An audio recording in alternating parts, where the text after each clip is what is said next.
Right గా bulletin details చూస్తే BJP నూతన జాతీయ కార్యవర్గాన్ని పార్టీ అధిష్టానం ప్రకటించింది. మొత్తం 13 మందికి జాతీయ ఉపాధ్యక్ష పదవులు కేటాయించింది. పార్టీ జాతీయ ప్రధాన కార్యదర్శిగా మాజీ కేంద్ర మంత్రి స్మృతి ఇరానీకి బాధ్యతలు అప్పగించింది. జాతీయ ఉపాధ్యక్షులుగా రామ్ మాధవ్, ఆంధ్రప్రదేశ్ బీజేపీ నాయకురాలు దగ్గుపాటి పురంధేశ్వరి, రాజస్థాన్ మాజీ ముఖ్యమంత్రి వసుంధర రాజే సహా పలువురిని నియమించింది. అలాగే జాయింట్ కోఆర్డినేటర్గా విష్ణువర్ధన్ రెడ్డికి అవకాశం కల్పించింది.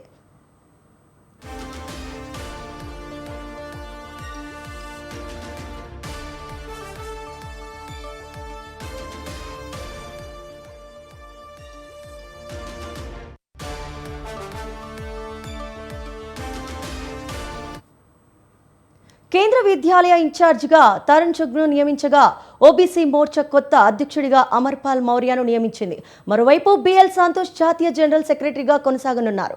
అయితే బీజేపీ కొత్త జాతీయ కార్యవర్గంలో తెలంగాణకు ప్రాతినిధ్యం దక్కకపోవడం రాజకీయ వర్గాల్లో చర్చనీయాంశంగా మారింది. కీలక రాష్ట్రాల్లో పార్టీ విస్తరణపై దృష్టి పెడుతున్న సమయంలో తెలంగాణకు జాతీయ స్థాయిలో చోటు లేకపోవడం ఆసక్తికర పరిణామంగా మారింది.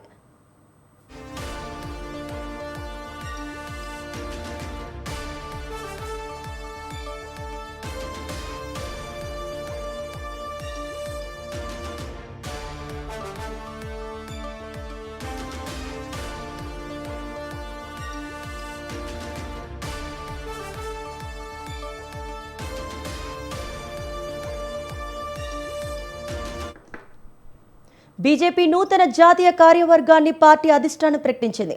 మొత్తం 13 మందికి జాతీయ ఉపాధ్యక్ష పదవులు కేటాయించింది. పార్టీ జాతీయ ప్రధాన కార్యదర్శిగా మాజీ కేంద్ర మంత్రి స్మృతి ఇరానీకి బాధ్యతలు అప్పగించింది. జాతీయ ఉపాధ్యక్షులుగా రామ్ మాధవ్, ఆంధ్రప్రదేశ్ బీజేపీ నాయకురాలు దగ్గుపాటి పురంధేశ్వరి, రాజస్థాన్ మాజీ ముఖ్యమంత్రి వసుంధర రాజే సహా పలువురిని నియమించింది. అలాగే జాయింట్ కోఆర్డినేటర్గా విష్ణువర్ధన్ రెడ్డికి అవకాశం కల్పించింది.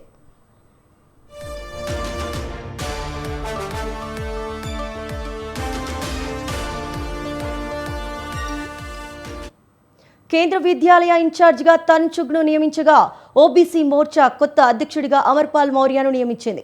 మరోవైపు బిఎల్ సంతోష్ జాతీయ జనరల్ సెక్రటరీగా కొనసాగనున్నారు. అయితే బీజేపీ కొత్త జాతీయ కార్యవర్గాల్లో తెలంగాణకు ప్రాతినిధ్యం దక్కకపోవడం రాజకీయ వర్గాల్లో చర్చనీయాంశంగా మారింది. కీలక రాష్ట్రాల్లో పార్టీ విస్తరణపై దృష్టి పెడుతున్న సమయంలో తెలంగాణకు జాతీయ స్థాయిలో చోటు లేకపోవడం ఆసక్తికర పరిణామంగా మారింది.